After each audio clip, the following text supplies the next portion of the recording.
Hey guys, today I'm gonna talk about even an introduction to one of the main theories of political philosophy, which is Marxism.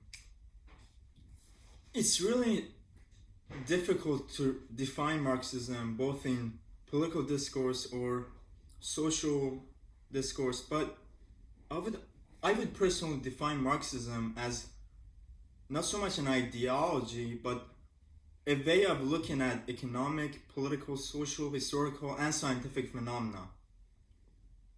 When Karl Marx was born in Russia and was a very religious man, criticized the capitalistic society, he grounded Marxism in a value that, if the value has to be extrapolated to our political lives. So to Karl Marx, the primary value was freedom.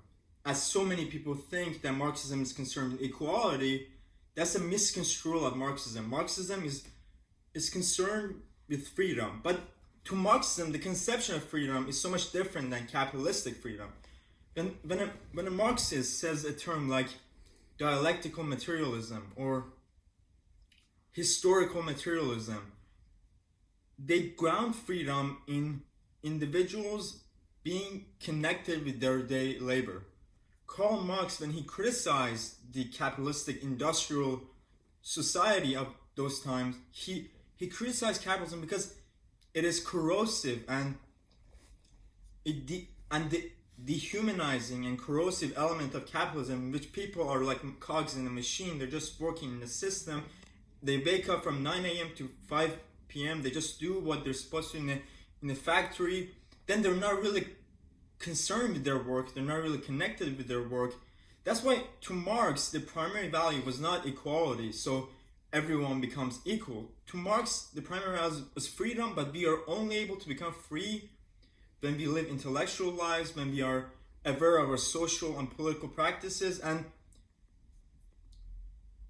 one way he conceptualized about economics was that there's a dialectical contrast between the bourgeoisie and the proletariat. There's the upper class and the working class, and it'll lead to an inevitable revolution when the working class recognize that these people in higher positions, which we call bourgeoisie, have had the positions of power in such a long time, and there needs to be a revolution.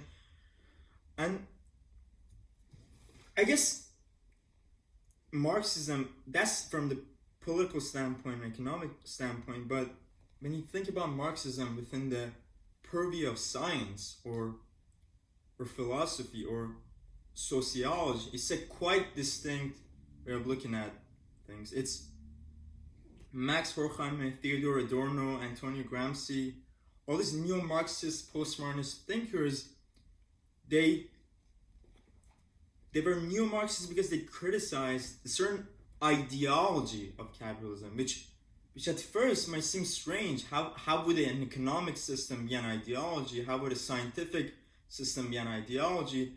So those stuff are quite interesting.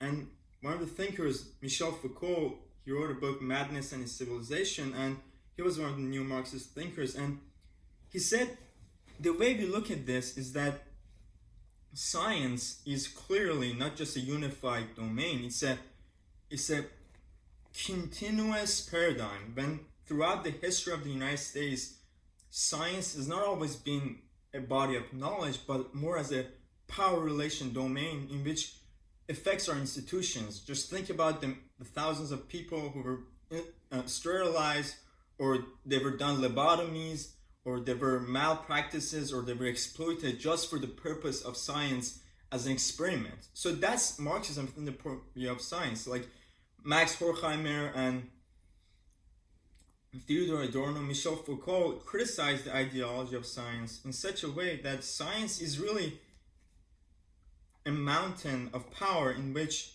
it looks at individuals through mechanistic cogs. And that's the Marxism within the point of view of science. But I would like to also, since we're all about thinking ideas, I would like to disseminate a critique of Marxism, which I find very interesting. To Marxism, the primary motive is to see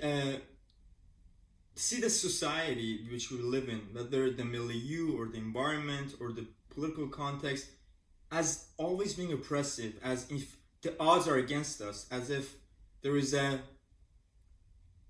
factor in which we could not get up in the morning and become the better versions of ourselves. And Slavoj Zizek or all those contemporary Russian Marxists, they very famously say that how could you get up and become the better version of yourself when there's so many factors that are inhibiting your freedom? There's so many elements in society that are not allowing you to become the better version of yourself. So sort of Marxist theory of the hierarchy of victimhood and how there's always an inevitable or unescapable odds against you. There's one way to critique it, and that is that it doesn't have a lot of utility. You could, throughout history, there have been thousands of institutions and societies, and there's always one paradigm thinking that things like there's odds against you. There's continuous factors that decline your progress, but that is, in order to create a just society, in order to create a sustainable global civilization, we have to think things more positively. Simply claiming that the economic sector, the political sector, the social sector, the psychological sector, everything is against you, that kind of really negates your options. Then you grow up in a milieu in which everything you do is from the intention of overcoming those obstacles, and that's not a very sustainable mode. That's not a very sustainable way of thinking. So that's Marxism. Thank you.